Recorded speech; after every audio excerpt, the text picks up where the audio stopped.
Hello and welcome to our channel. My name is Mansi Sharma and today I'm here to talk about the much debated about national exit test यानी कि next जिसको बोला जाता है। बहुत लोग बात कर रहे हैं इस एग्जाम के बारे में, बहुत लोग क्वेश्चंस पूछ रहे हैं कि क्या होगा क्या नहीं होगा, कैसे किया जाएगा एग्जाम, फॉर्मेट क्या होगा, कितनी बार दे सकते हैं हम ये एग्जाम, एक ही बार देना है या पोस्ट ग्रेजुएशन के लिए अप्लाई कर रहे हैं तो स्कोर क्या होगा। तो बहुत सारे सवाल हैं जो इस एग्जाम को लेकर के लोगों ने पूछे हैं। तो आज हम ये वीडियो इसीलिए बना रहे हैं ताकि हम आपको उन सवालों के जवाब दे सकें। But before we proceed, let's just talk about the national medical commission. एक बार जाके जिन लोगों को इस बारे में पता नहीं है उनके लिए एक बार हम क्लैरिफाई कर देते हैं कि ये बिल है क्या। पहली बात, ये अब एक्ट हो चुका है क्योंकि पार्लियामेंट और हमारे प्रेसिडेंट ने इसको पास कर दिया है। तो जो ये बिल था अब ये एक्ट हो चुका है। So what does the NMC act say? It says that it is replacing the Medical Council of India and it is annulling the Indian Medical Council of 1956। तो ये दो चीजों को हटा करके सिर्फ एक कमीशन फॉर्म हो रहा है जिसका नाम है national medical commission. Sir, the National Medical Commission bill seeks to put in place a new structure to tackle the challenges in medical education effectively. The commission would comprise of 25 members, which include 5 elected doctors from state medical councils and 6 representatives of state health universities.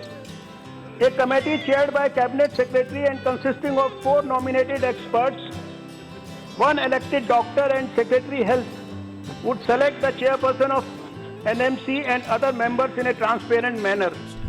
अब इस commission ने basically लाया क्यों गया है? National medical commission का reason ये है कि पहले बहुत सारी ऐसी चीजें थी जो हमारे इंडियन मेडिकल सिस्टम में, एजुकेशन सिस्टम में नहीं हो रही थी या फिर जो न्यूज में आ रही थी फॉर द रॉन्ग रीजंस। तो इसीलिए मेडिकल कमीशन को नया लाया गया है ताकि वो चीजें चेंज हो सके, इम्प्रूव हो सके एंड इंडिया का जो मेडिकल एजुकेशन है उसको एक ग्लोबल लेवल पे लेके जा सके और इंडिया में जो डॉक्टर्स बन रहे हैं उनको एक अच्छा यूनिफॉर्म स्टैंडर्ड दे सके। एनएमसी बिल सेज कि पहले तो एक नीट जो अभी हो रहा है जिसको बोलते हैं national eligibility cum entrance exam, entrance test, वो अभी जो कुछ ही कॉलेजेस के लिए हो रहा है, सबके लिए नहीं हो रहा है। तो एनएमसी बिल जो है वो कहता है कि जो नीट है अब सबके लिए होगा, सारे under graduate courses and post graduate courses of super speciality.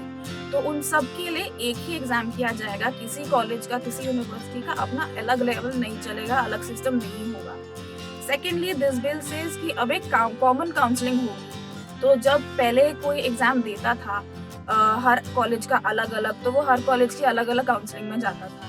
तो under the NMC now there will only be one counselling which will be common for all colleges and universities across the country.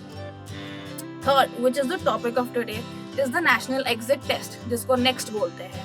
तो ये bill कहता है कि national exit test will be introduced as a common exam which will give a license for practicing medicine in the country to everybody। तो चाहे आपने India से अपनी MBBS करी है या आप बाहर किसी कंट्री से अपनी MBBS करके आए हैं, तो आपको एक ही एग्जाम देना पड़ेगा जिसको बोलेंगे नेक्स्ट। उससे आपको आपका लाइसेंस मिलेगा और आप जब पोस्ट ग्रेजुएशन करना चाहेंगे तो उसके लिए आपका नेक्स्ट का स्कोर भी यूज होगा। तो मतलब आप किसी पोस्ट ग्रेजुएशन कोर्स के लिए आपको अलग से एंट्रेंस एग्जाम नहीं देना पड़ेगा, आपका नेक्स्ट का स्कोर जो है वही यूज किया जाएगा। सो this is the basic thing about the national medical commission जो इस एक्ट में प्रपोज की जा रही है और अब इसको फॉर्मुलेट किया जाएगा और इम्प्लीमेंट किया जाएगा इन द नेक्स्ट 3 years। चलिए अब बात करते हैं हम नेशनल एग्जिट टेस्ट के बारे में जो हमारा आज का टॉपिक है। So what is this test, क्या इसका इम्प्लीमेंटेशन होगा, कब होगा, फॉर्मेट क्या होगा, इन सब चीजों को बारी बारी से डिस्कस करते हैं। पहले बात करते हैं व्हाट इज नेक्स्ट, एग्जाम है क्या, इसको लाया क्यों जा रहा है। तो नेशनल एग्जिट टेस्ट यानी कि next is the exam which has been proposed into the National Medical Commission as one of the most important points. It is one of the key points of this bill जिस पे बहुत debates हो रही है, बहुत लोग खुश भी नहीं हैं इस चीज को लेकर के और बहुत कुछ कहा जा रहा है और काफी confusion भी है।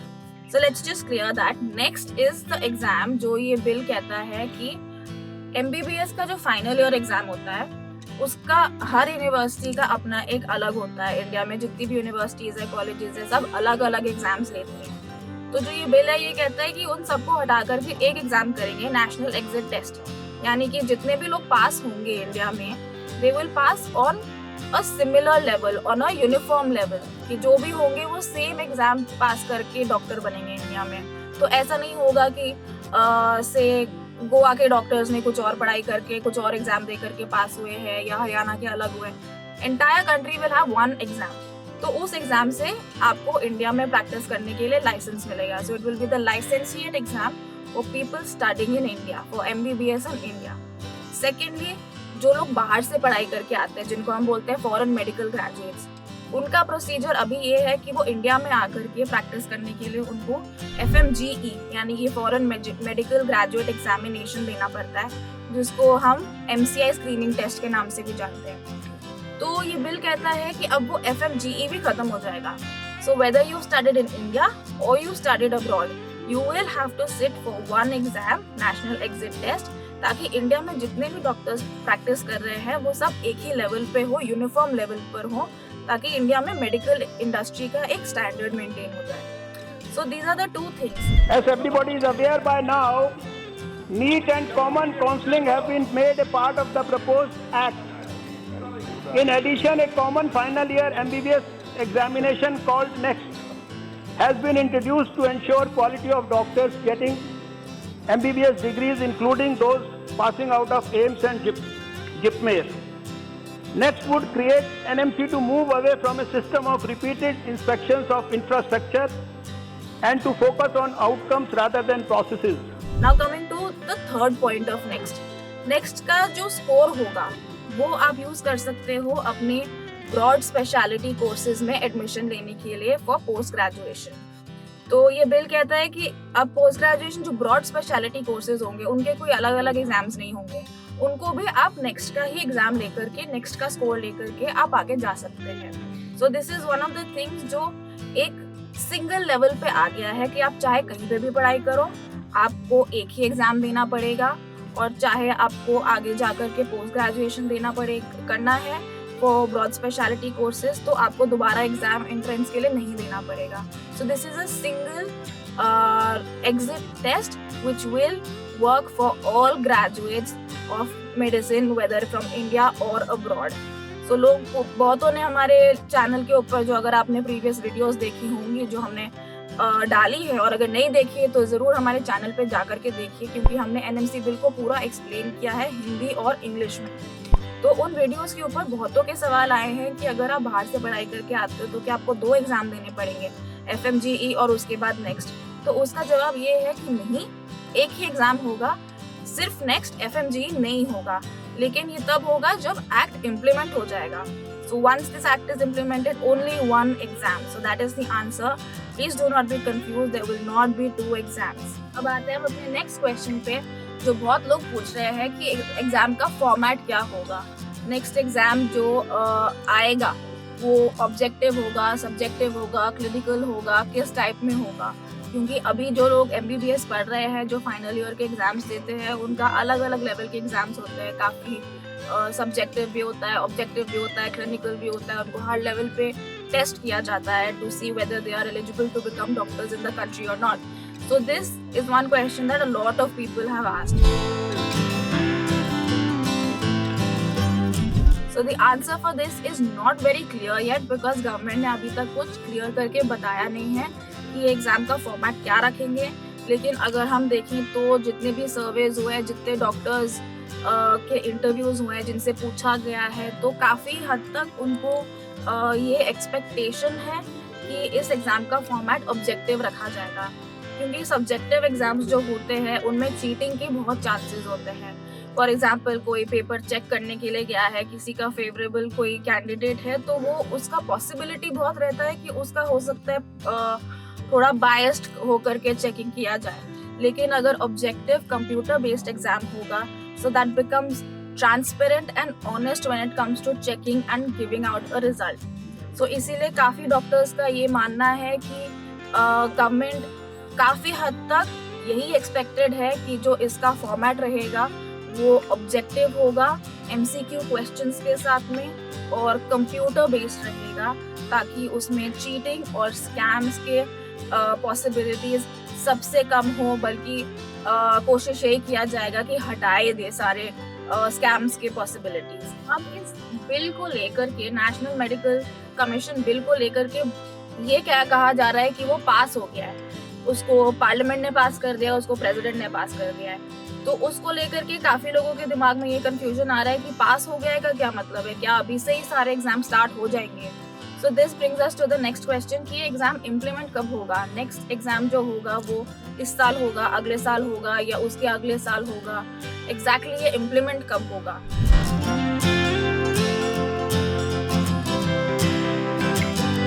तो इसका पॉइंट ये है कि अभी तक हमारे पास कोई क्लैरिफिकेशन नहीं है, क्योंकि गवर्नमेंट ने बोला है कि within the next 3 years this bill will be implemented as an act. So within the next 3 years जब उनके सारे प्रोसीजर्स पूरे हो जाएंगे, रेगुलेशंस बन जाएंगे, रूल्स बन जाएंगे, पॉलिसीज बन जाएंगे, so within the next 3 years all this will be done and the bill will be implemented as an act. तो अगर आप पूछो कि नेक्स्ट क्या 2019 में होगा, तो उसका जवाब है नहीं। क्या 2020 में होगा, उसका जवाब है काफ़ी हद तक नहीं। पॉसिबिलिटी है कि शायद 2021 में ही हो एग्ज़ाम। तो अगर हम इस साल की बात करेंगे तो कोई टेंशन की बात नहीं है। तो जो लोग FMGE के लिए प्रिपेयर कर रहे थे या फिर अपना MBBS कर रहे हैं अभी, सो डोंट वरी, इस साल में ये एग्ज़ाम इम्प्लीमेंट नहीं होगा। आप जिस भी चीज़ के लिए प्रिपेयर कर रहे थे, जो पिछले सालों के हिसाब से आप चल रहे थे, इस साल वही होगा। The existing methods will be continuing for this year. There is no next 2019 or 2020 which is expected till now. Maybe 2021, but that time will tell. तो जब नेक्स्ट एग्जाम के बारे में बात होती है तो उसको कहते हैं कि एक लाइसेंसिएट एग्जाम है। तो बहुत लोगों के मन में ये सवाल उठ रहा है कि लाइसेंसिएट एग्जाम का क्या मतलब है, कि हम एक बार एग्जाम देंगे और दोबारा हम इसके लिए बैठ नहीं पाएंगे। अगर फेल हो गए तो क्या हुआ, अगर स्कोर कम आया तो पोस्ट ग्रेजुएशन में एडमिशन कैसे मिलेगी। So this brings us to the next question, that what is the number of times that you can sit for the next exam, and is there a limitation on that number, on how many times you can sit for this exam?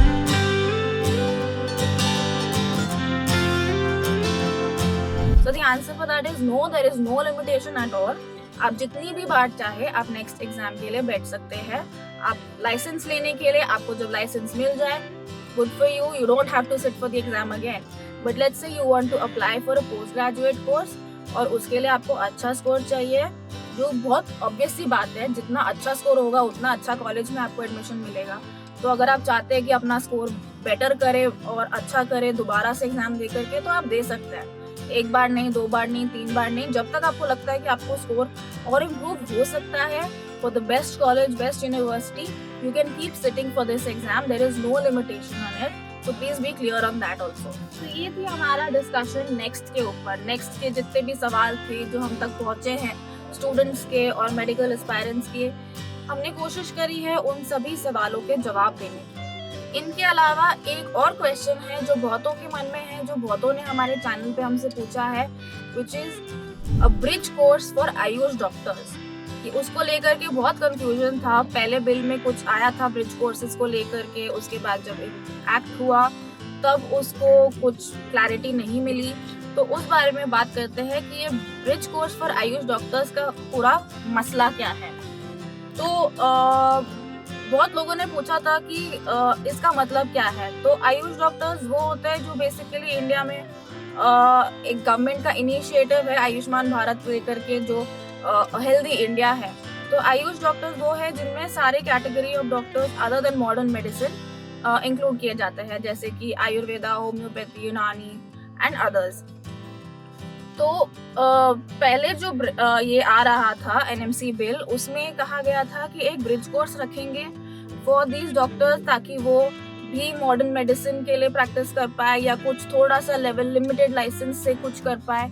लेकिन जब bill finally अभी act पे बना है, जब president ने पास किया है, so the final bill which is passed by the government is the one that says that there is no bridge course.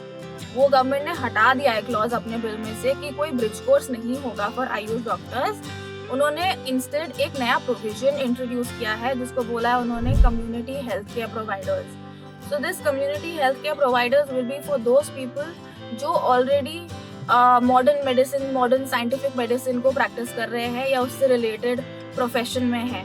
तो उन लोगों के लिए एक कम्युनिटी हेल्थ केयर प्रोवाइडर का नया रोल स्टार्ट किया जाएगा इंडिया में, जिसका बेसिकली मतलब ये होगा कि they will be mid level medical practitioners. तो वो बेसिक मेडिसिन जो होती है बुखार की, दर्द की, जुकाम की, खांसी की, वो प्रिस्क्राइब कर पाएंगे।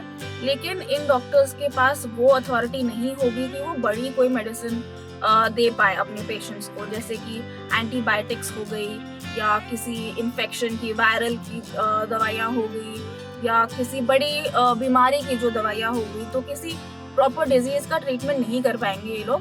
दे can prescribe medicine for basic elements like fever and pen.